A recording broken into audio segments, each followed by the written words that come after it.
And we're back for our second video in our docu-series. I feel like a filmmaker. You are. I'm like director, producer, talent, hair, Script and makeup. writer. Yes, I am so freaking talented. And we're just really looking so beautiful because I did hair and makeup too. I'm in charge of that. But we also just did some family photos. We did. So I was like, we have to take advantage of how good we look right now. Not in sweats. Yes. It's his new work attire is just sweats. And I combed my hair today. Yep, and we trimmed his beard. And I trimmed like around his ears. You looking flat. So we gotta take advantage of this. No, you do have some ear hair though. I'll grab that. I'll give it later. Anyways.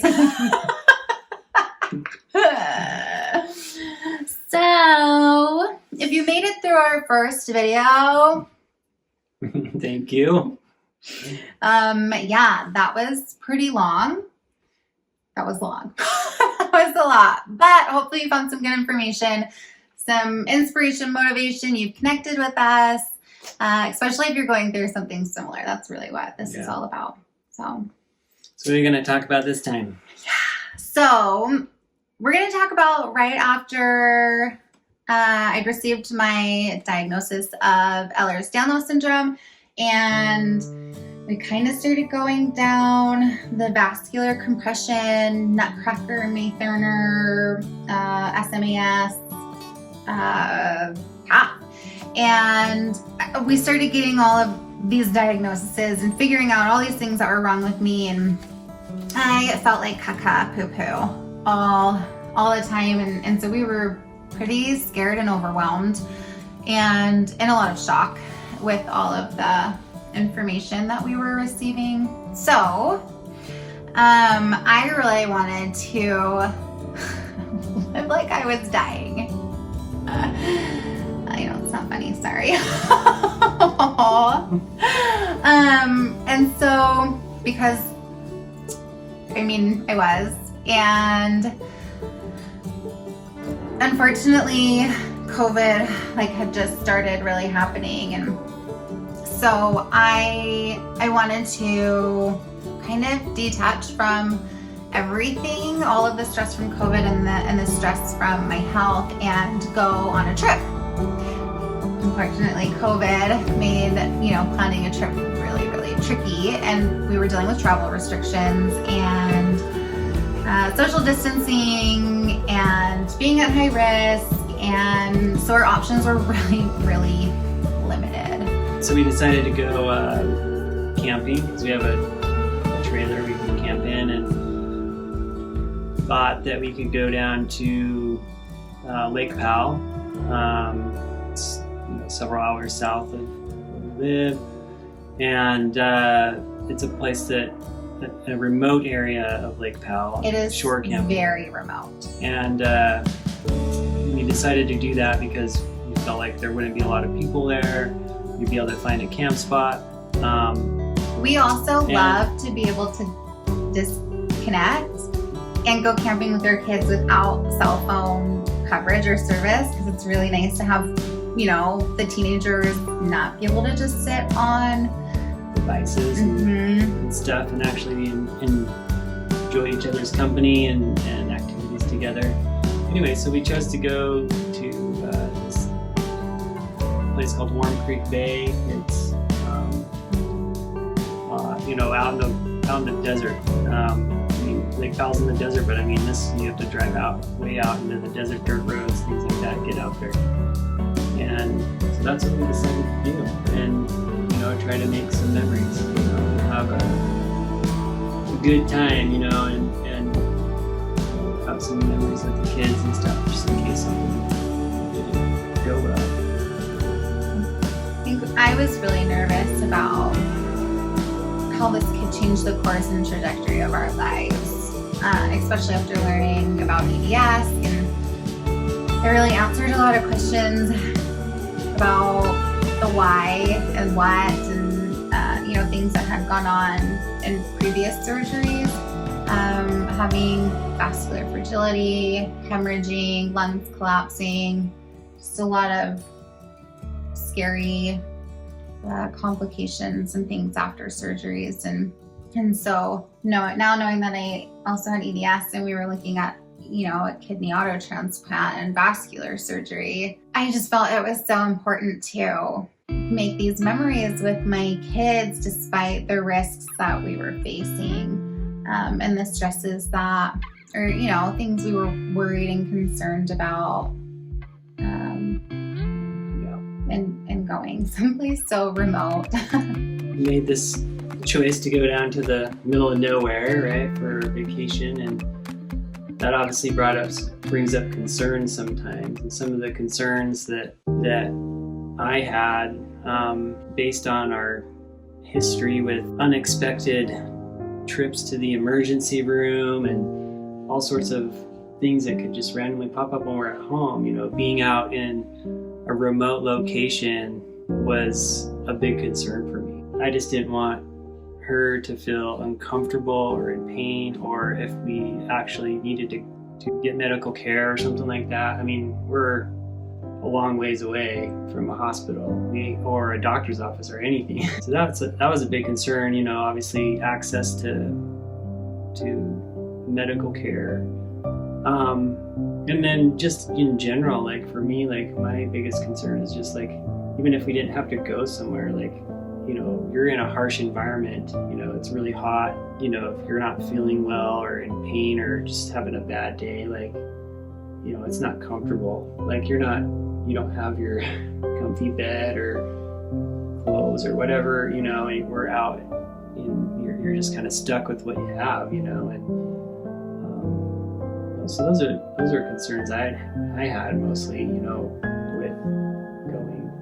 My biggest concerns were completely opposite of yours. I'm basically like the most selfless person ever.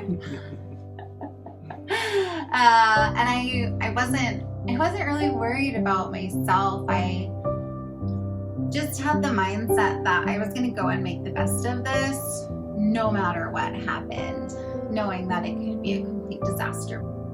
I was so worried about making sure that everyone had a really fun and memorable time, because I am selfless. And I was so stressed and just crazy about making sure I had planned like family, like theme nights for dinners. Like we did like an all-American barbecue, and I got like streamers and things to hang off of like the tent and the trailer, and cute paper plates, and like a fiesta night and something else I can't remember. But just trying to make really, put forth the effort into making this trip as special and fun as we could, especially the kids are dealing with stress for me, but then also COVID. And everything was really scary at this time, especially for the kids. And we were like scouring Target, and the shelves were really bare. People weren't shopping for this stuff. And Target, Walmart, they weren't ordering this type of stuff and thinking consumers would be buying it. And I was so determined to find really big inflatables for all the kids. We do have a boat, but logistically we weren't able to bring the boat because we weren't taking the boat, and everyone goes to paddle boat. I was like, we have to bring the paddle boards, and the kids need these like big inflatables. We have to make sure they have something fun to do in the lake. And so we did find some inflatables. We have a sloth. So cute. This. What is it? Hold it down. I didn't want it to fall. Got some water lacrosse sticks, a swan, And a unicorn. Yeah. They're lacking size. Excited? Yeah. I literally went in and asked you, do you have any pool floats that we're bringing? And you said no. I know. I I'm kidding. I was, because I wanted to surprise you It with was that. a good lie, and it was a good surprise. My favorite inflatable is the sloth. The like With a very interesting valve location. Oh my gosh, no it's not. Is it really? Yes! so we get there to Powell after this really adventurous trip, like trying to turn a trailer around on ATV trails essentially and navigate like soft sand and then we finally get to where we're going. Dave's like so stressed. Kids are not helping him unpack, get the trailer like set up, nothing. And they're just pumped to go in the lake. And so I'm like, okay, let's stop for a second. He's so stressed. So I'm like, let's get these inflatables pumped up and get the kids in the water and get them out of his hair. Because I'm not able to help him get the trailer set up. I'm not able to like get out of the trailer or, finding the pump for these inflatables. Anyways, which was like, Kids can't help because you have to tell them everything to do. So. No, and then they don't do it. I don't know anyone else's kids like that. Just ours? Weird. Yeah. Doing something wrong. They're doing a lot of things wrong, I'm sure. And we were pumping up this tiny little pump. Then he stops to help and he's blowing the sloth valve to blow it up. It's like on So he's like so mad and frustrated and stressed out. And he's pulling up this giant inflatable his face to its butt. You didn't think it was funny at the time. You did not think that was funny at the time. I was dying laughing. And then he remembered that he had a pump.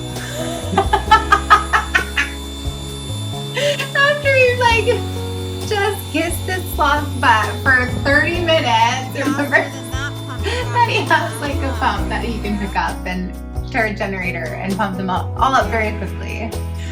It was pretty funny. So yeah, my concerns were a little bit different than yours.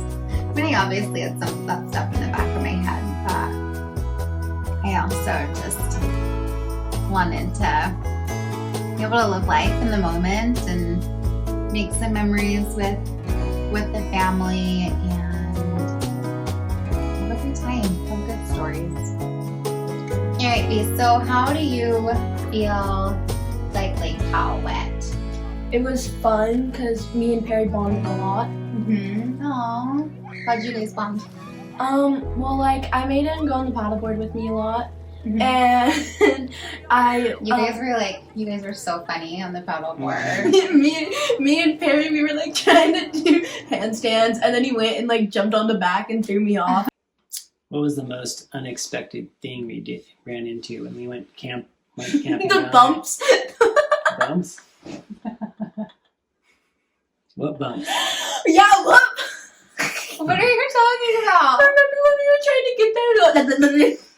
Oh. Dirt roads or? Yeah. And we were trying to get up that hill. The camper. What happened? And The camper got all spinning out. Yeah. and we were all stuck. Going up a sand hill? Mom was filming, and then the phone just went, and we were all like, and we all screamed. We screamed right at the same time. TikTok. This is how we die. Watch as we get stuck.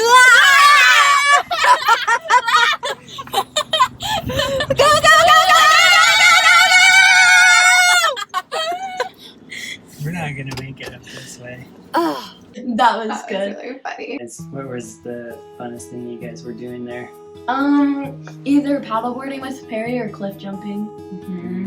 You guys like the cliff jumping, huh? Well, yeah, because it's not like an area that everyone knows about and they go to, and it's kind of just people figure out if it'll kill them if they jump or not. So, you know. So Luckily you didn't die, huh? we made Bentley jump first. We were like, you test Yep, it out. they were see how like- deep it is. We don't like you the most. Go. You're the most useless. Just float. Middle child. Middle child vibes. Yep. You guys really got along so well. Why do you think you guys got along so well on that trip? Like, why do you think there was no arguing? I don't know. Because it was like before you really went on skeleton mode. Like, and like, I don't know. It was just super fun. Like, did you guys understand why that trip was important to you when we went? Because it was kind of right when your house started. Well, you didn't die, but it started going down. Haven't died yet. I don't know why I went, but anyways, yeah. It's interesting. You know the vibes. All the vibes. All the vibes. But yeah. I feel like the trip was a little bit stressful because you could not clean up after me, so I had to do it all by myself. I'm just kidding. So true, though. There's a lot of truth. But I think it was a little bit sad because like you couldn't come cliff jumping with us, and we had to throw you around like a pack of dead potatoes. I mean, potatoes aren't alive, but like a sack of potatoes. Because we kind of just had to like put you on the paddleboard and you just uselessly sat. I'm just kidding. Also, didn't we have to leave a day early because of the storm? No, it was so windy. Yeah. It was really windy. But one time I really had to poop. And like we had the little poop tent, you know? Yeah. And it was like no one would go with me and it was so windy. Like I was like, can someone come hold this? And it was so windy. And I remember Stella like went and she made a whole scene of it like because it like bent a little bit.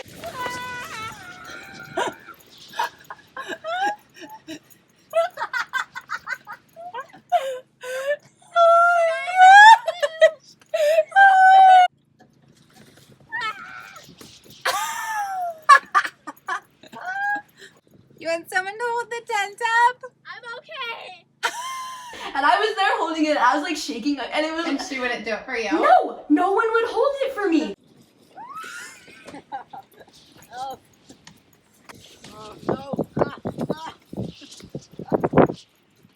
Oh my god!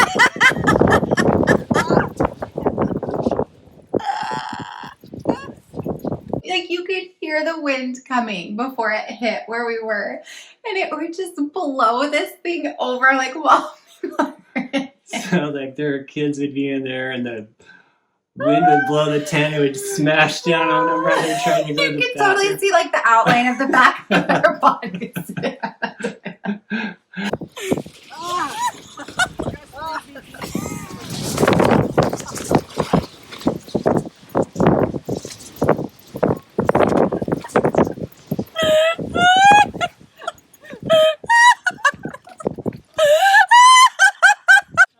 Survived.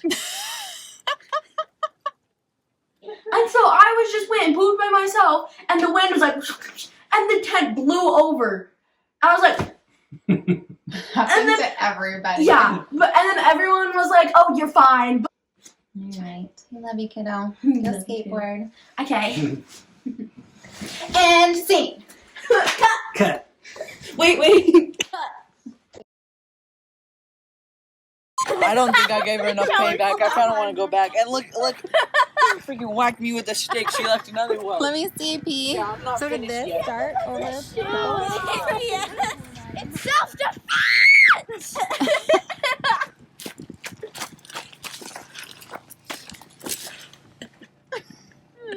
Oh, P. You're about to die. Let me see it. But welt number 1. And welt number 2. Oh my god. The third one didn't land as well. Stella, does that make you feel good? No, because I'm sad now because he was chasing me around with a pickle. I'm sorry that I hurt Yeah, I was you. literally gonna eat it, and then you hooked your shoe I'm at me. sorry that I hurt you, but at the same time, you I got was what you literally gonna deserved. swallow it and invite you back, and then you hucked your shoe at me, which I caught as it hit my chest, and then I threw it right back at you. So I'm sorry. Oh my god! That's a shoe print. I'll apologize when you feel like it's necessary. I want to welt back. Someone's gonna think Eye for an eye. No. No. Getting abused. Oh, sorry. Are you being defensive? No, I'm right just now? saying, like, I'm saying, no, I am. So, you know, we moved locations from our last video, and we're starting a new series that you might be interested in. Maybe not. It's for very specific tastes, but, you know, there might be some other videos. This is a family show, Swenson.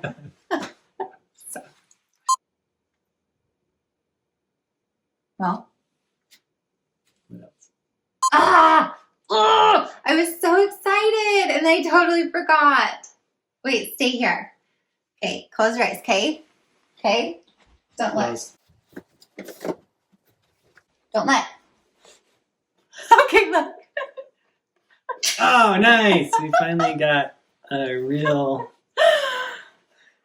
scene. Thingy. Take roll. I'm a real filmmaker now. Totally forgot about I've been it. using my hands this I whole know. time. I'm sorry. Hold down on me. I'm so sorry. Ready and end scene.